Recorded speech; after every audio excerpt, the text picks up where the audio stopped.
রক্তের কোনো সম্পর্ক নেই, তবুও অচেনা অজানা এক মানুষের মৃত্যুর খবর শুনে হৃদয়টা এমনভাবে ভেঙে পড়েছে। এই ব্যথা কি আগে কখনো অনুভব করেছি? নিজেকেই প্রশ্ন করি। সব সম্পর্ক রক্তে বাঁধা থাকে না। কিছু মানুষ না জেনেই না চিনেই হৃদয়ের সবচেয়ে নরম জায়গায় স্পর্শ করে যায়, আর চলে গেলে রেখে যায় নামহীন এক দীর্ঘ কষ্ট।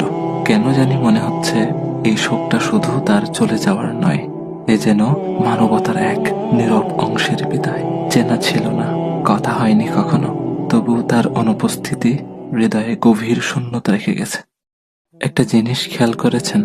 আমার ভাই ওসমান হাদিকে গুলি করা হলো জুমার নামাজের পর, আর তিনি তার রবের ডাকে সাড়া দিয়ে চলে গেলেন জুমার রাতে। আহ, কত সৌভাগ্যের মৃত্যু! আল্লাহ সুবহানাহু ওয়া তাআলা আমার ভাইকে শহীদ হিসেবে কবুল করুক, জান্নাতের উচ্চ মাকাম দান করুক, শোকাহত পরিবারকে ধৈর্য ধারণ করার তৌফিক দান করুক।